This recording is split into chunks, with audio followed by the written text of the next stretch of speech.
자녀에게 3억까지는 세금 없이 줄 수 있다? 네, 3억. 3억이면 굉장히 큰 돈인데. 엄청 크죠. 예, 제가 한번 설명을 해볼게요. 네. 예. 이제 아들, 딸한테 합법적으로 현금 주는 법이라고 제가 명명했고, 그 중에 이제 3억을 얘기했는데, 한번 먼저 제가 3366이라는 거를 얘기해 보려고 하는데요.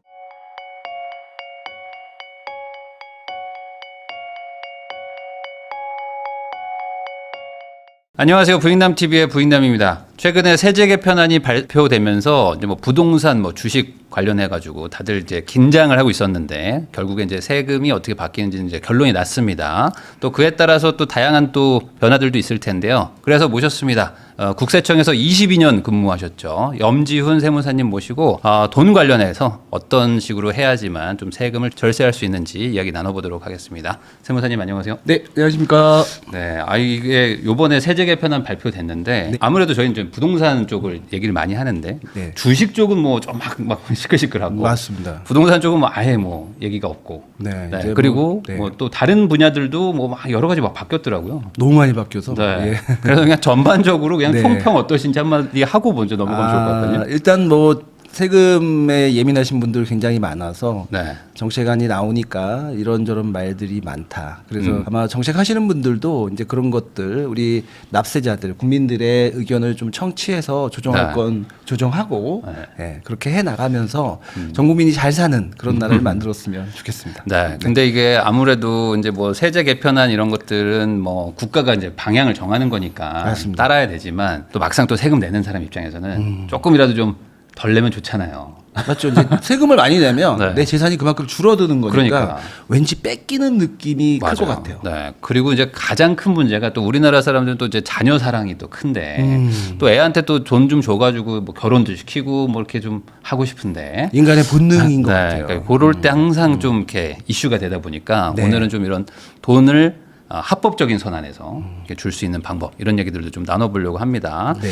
자 우선은 저 세무사님이 이런 얘기를 하셨어요. 자녀에게 3억까지는 세금 없이 줄 수 있다. 네, 3억. 3억이면 굉장히 큰 돈인데. 엄청 크죠. 예, 제가 한번 설명을 해볼게요. 네. 이제 아들, 딸한테 합법적으로 현금 주는 법이라고 제가 명명했고, 그 중에 이제 3억을 얘기했는데, 그 중에 이제 3억, 한번 먼저 제가 3366이라는 거를 얘기해 보려고 하는데요. 네. 3366 합하면 1억 8천만 원입니다. 음. 이제 아기가 태어나면 태어나자마자 증여를 해줄 수 있어요. 네. 아이도 태어나면 이제 증여를 받고 증여공제 직계 존속으로부터 2천만 원을 증여공제 받을 수 있다. 근데 직계 존속으로부터만 받을 수 있는 게 아니고 이모, 고모, 삼촌 등의 기타 친족을 활용하면 1천만 원을 더 받을 수 있다. 이렇게 되면 3천만 원이죠. 한 살이 되면 3천만 원을 세금 없이 받을 수 있는 권한이 생긴다. 예, 저 그리고 합법적으로. 합법적으로. 네. 이거 증여하면 신고해야죠. 네. 당당하게. 그리고 이제 또 10년이 지나면 10년에 한 번씩 이제 우리가 증여공제를 받을 수 있으니까 11살 때 또 3천. 근데 21살 때 6천만 원이 되죠. 그러면 이건 왜 갑자기 6천만 원이냐?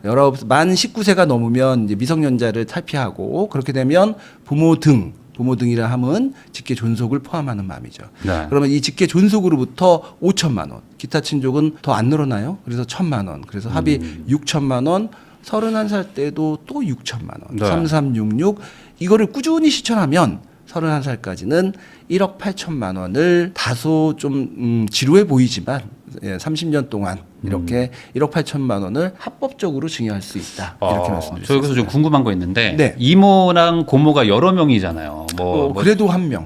그러니까 한 한 명이 아니고 누적 1천만 원. 누적으로. 네, 누적으로. 10시일반 100만 원씩 200만씩 모아서 해도 1,000만 원. 좋은 생각인데. 아니면 그냥 한 명이 줘도 1,000만 원. 그러니까 아기가 태어나면 야 축하해 이 말이 아니라 또 네. 듬직한 삼촌이나 뭐 네. 고모 이런 분들이 있으면 쾌척 1,000만 원.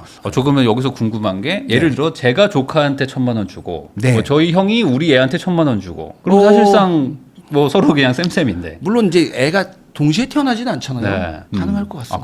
그런 것도 가능하고요. 뭐 그 집안의 문화일 수도 있는 거고 네. 또 혹자는 그걸 교차증여라고 의심할 수 있지만 태어난 시점도 다르고 네. 그리고 우리 서로 조카 안 해도 축하해. 되잖아. 축하해 한다고 맞아요. 하면 되잖아요. 통장에다가 아예 그냥 쓰면 될 것 같은데. 그러면 만약에 제가 애를 네. 3명 낳았어요. 하나 다 이렇게 똑같이 되는 건가요? 맞습니다. 아, 이건 뭐 합법적인 선이니까. 합법적이죠. 야, 그럼 이렇게만 해도 벌써 1억 8천 정도를 줄 수 있다는 거잖아요. 그리고 제가 또 하나 이거 1억 8천 갖고 3억이 되려면 좀 길이 남았죠. 지금 제 큰아들이 군대에 가 있는데 네. 군대 월급이 저 때하고 완전 달라요. 저 때는 병장 월급이 10,000원이 조금 넘었던 것 같은데 지금 화면에 보시는 것처럼 병장 네. 월급 한 달에 150만 원, 이병 월급 한 달에 86만 원. 네. 이렇게 하면 군대에서 받는 월급만 2천만 원. 근데 이 군대에서는 요즘에 해주는 게 적금을 가입하면 네. 국가에서 또 그 1대1 매칭을 해서 같은 금액을 더 넣어주는 게 있어요. 그래서 1,000만 원을 최대 1,000만 원, 990만 원을 적금을 넣으면 네. 매칭 금액 990만 원을 추가로 오. 준다. 그러면 990만 원에 40만 원의 이자까지 합한다면 네. 그 적금 가입으로 인해서 또 1,000만 원이 생기니까 네. 군대에서 3천만 원을 벌 수 있다. 근데 그러면 PX는 어떻게 가냐? PX는 이제 부모님이 보내주시는 용돈으로 가고 이 돈은 고생해서 번 거니까 이거는 뭐 징여는 아니죠. 네. 합법적으로 저축을 잘하면 여기서 또 3천만 원이 생긴다. 아, 저 여기도 궁금한데. 아니, 군대 월급을 받았는데 네. 용돈을 받으면 네. 징여로 봐야 되는 거로 이렇게 생각이 들기도 그러니까요. 하는데. 맞습니다. 이게 그 생활비는 능력이 없는 경우에 받는 게 일반적인데 네. 이제 군대에서 받는 이 월급 정도는 이게 아하. 정식으로 취업을 한 건 아니고 네. 사실 이 부분까지는 문제가 없을 이 정도는 거라고. 그냥 사회적 통념상 네, 가능하다. 맞습니다. 통념. 네, 딱 네. 맞는 말씀입니다. 그러면 그냥 이것도 합법적으로 3천만 원이네요. 합법적으로 3천만 원이라고 저는 말하고 볼 수 있다. 예. 그럼 벌써 이제 2억 1천 됐습니다. 아, 그렇죠. 1억 8천에 네. 3천, 2억 천. 제가 또 하나 말씀드리고 싶은 건 우리가 기념일에 받는 축하금은 이 화면에 보여주는 것처럼 상증법 시행령에 따라서 비과세가 된다. 축하금. 예, 비과세 되는 거는 지금서 신고를 할 필요도 없다. 그러나 그 기록을 잘 남겨야 한다. 제 왼쪽에 제가 예시를 들어서 취업 전까지 이렇게 축하금 받은 것들을 모은 건데요. 제가 이제 저희 집사람이 이제 하는 걸 제가 봤어요. 근데 네. 이렇게 저축을 하고 있더라고요. 할머니한테 세뱃돈을 받거나 또 할아버지, 삼촌, 고모 이렇게 세뱃돈 또 추석에 받는 네. 일종의 축하금. 추석도 축하할 일이죠. 민족의 명절이니까.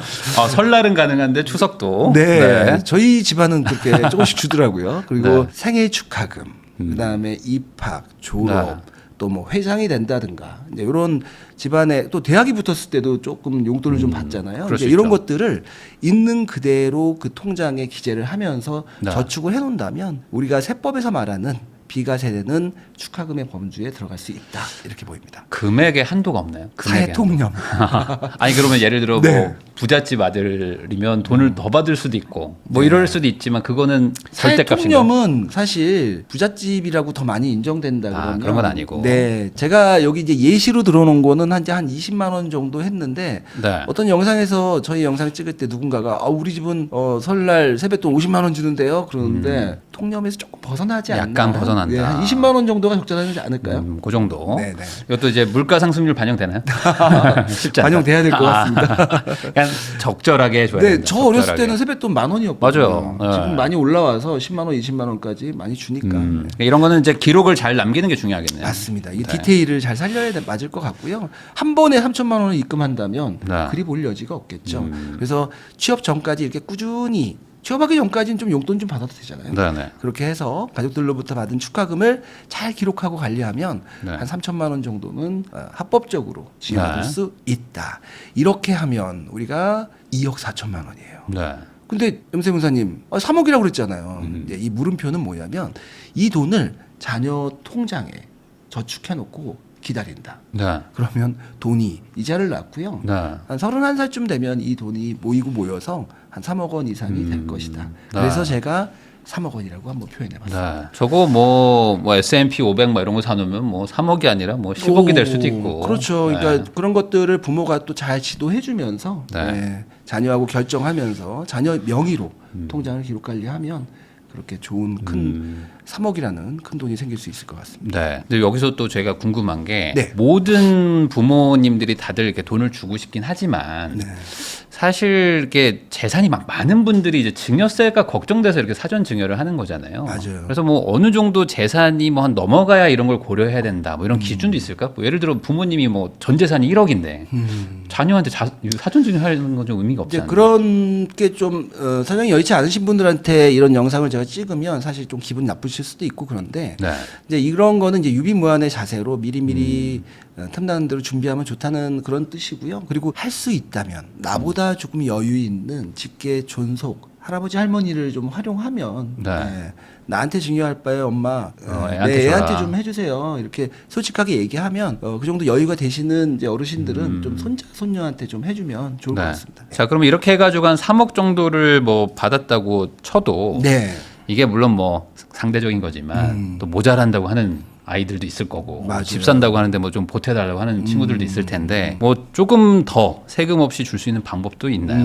그러니까 제가 얘기를 들어보면 일반적으로 저를 찾아오시는 분들이 평균적으로 자녀가 집을 살 때 대출 받고 뭐 이런 거 빼고 한 네. 5억 정도를 많이 생각하시더라고요. 그래서 3억 원을 이렇게 또 꾸준하게 만약에 증여를 했다. 그래서 아이에게 3억 원이 있다. 그러면 이제 한 2억 정도를 어떻게 충당할지를 많이 물어보시는데 스스로들 그 대답을 구해서 오세요. 알고 오시더라고요. 저는 우리 아이한테 한 2억 정도는 차용증을 쓰고 빌려주고 싶어요. 이렇게 말하시는 분들이 차용증. 많은데, 예. 그럼 2억 정도면 이자를 안 받아도 되는 금액이에요. 네. 그러면 5억을 이렇게 만들어 주는데 그 2억은 그러면은 이자를 안 줘도 무조건 차용으로 인정되느냐? 네, 그건 아니고 우리가 이제 2억 1,700만 원까지는 이자를 안 받아도 되는 건 맞는데 그거를 차용으로 인정받기 위해서는 꾸준하게 원금이라도 상환해야 된다. 원금이라도 좀 상환을 네, 해야 네, 되네. 네, 네. 그러니까 진짜 돈 빌린 사람처럼 해야 된다는 거죠. 그렇죠. 네. 그러니까 모르는 사람이라면 그 이자를 받을 테니까. 근데 이자를 안 받으면 원금이라도 받아야 네. 부모 자식간이지만 차용으로 인정받을 수 있을 것이다. 아무래도 이제 국세청에서 한 22년 일을 네, 하셨으니까 네. 신뢰도가 올라갑니다. 요즘에 코인이랑 뭐 이런 걸로도 이렇게 증여를 막 한다 이런 얘기도 제가 좀 들었는데. 맞아요. 그래서 이제 주식은 이제 다들 알고 계실 거예요. 주식을 명의를 변경하면 그 자료가 국세청에서 충분히 알 수 있고요. 주식은 좀 어렵군요. 어렵죠. 네. 그리고 이제 이건 국세청에서 보도 자료로 나왔던 걸 제가 한번 갖고 와 봤는데요. 네. 어떤 분이 세금을 안 내려고 가상자산을 취득해서 그 가상자산을 가지고 있다가 본인이 세금을 안 내려고 본인은 돈이 없다 이러려고 가상자산을 타 지갑으로 이전을 했죠. 네. 그랬는데 국세청에서 가상자산 추적 프로그램을 이용해서 그렇게 은닉한 재산을 확인했고 그 모친과 사촌으로부터 결국은 그 세금을 받아냈다. 네. 즉 국세청은 이제 가상자산의 지갑을 바꾸는 것까지도 다 포착할 수 있다. 그래서 주식이든 또는 가상자산이든 이런 것들을 넘겨주는 거, 즉 그것도 또한 증여고요. 증여일이 속하는 월의 말일로부터 3개월 이내에 신고를 하는 게 맞아요. 근데 네. 이걸 만약에 묻어놓고 있다가 다음에 걸리면 무신고 가산세, 납부지연 가산세 이런 것들을 부과할 것이고 이런 거를 지금 보도자료로 냈다는 건 앞으로도 계속적으로 이런 것들을 찾아 나가겠다.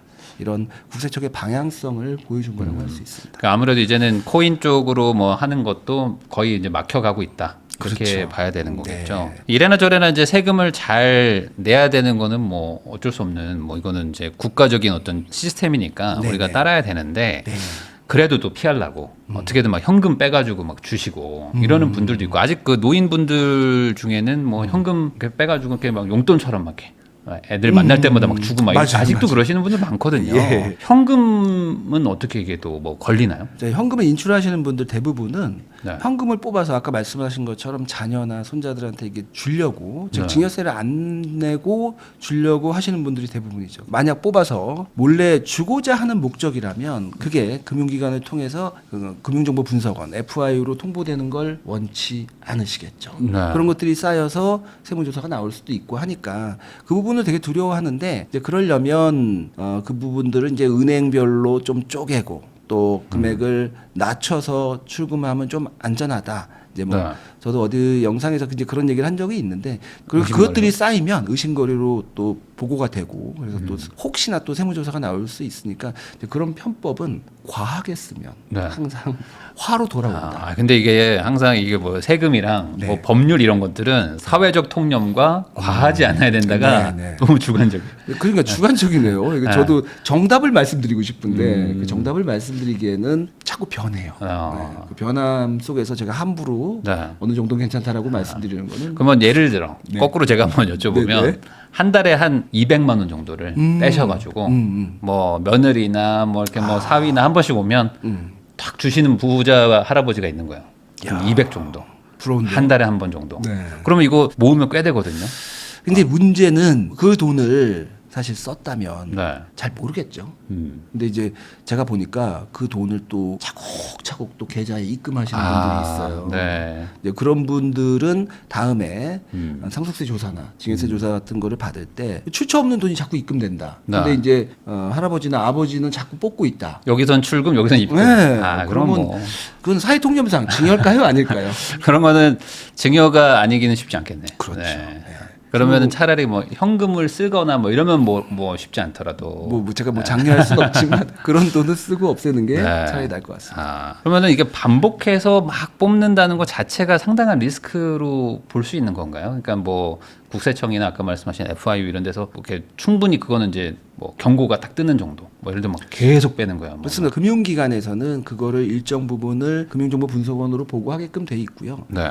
설령 그게 보고가 이루어지지 않았다 하더라도 이 다음에 상속세나 증여세, 그 다음에 사업체에 대한 조사를 할 때 그러한 출금과 입금이 반복적으로 이루어지고 있다면 그 사람의 세무조사는 아무래도 좀 거세지지 않을까. 아, 그리고 보통 그렇게 돈이 막 꾸준히 빠져나가면은 증여로 우선은 의심하나요? 약간? 증여로 추정된다고 봐요. 아무래도 추정을 하고 조사를 하고. 그렇습니다. 아. 네. 물론 뽑아 나갔다고 해서 무조건 증여는 아니죠. 네. 그러나 아무래도 자녀의 통장이나 이제 이런 것들을 더 유심히 볼 것 같습니다. 그러다 보니까 네. 요즘에 그 현금을 주는 것보다 차라리 그냥 뭐 아버지가 이렇게 카드 하나 발급해서 딱 카드 주고 뭐 이걸로 그냥 뭐 생활비 써라 뭐 이렇게 하시는 분들도 좀 있더라고요.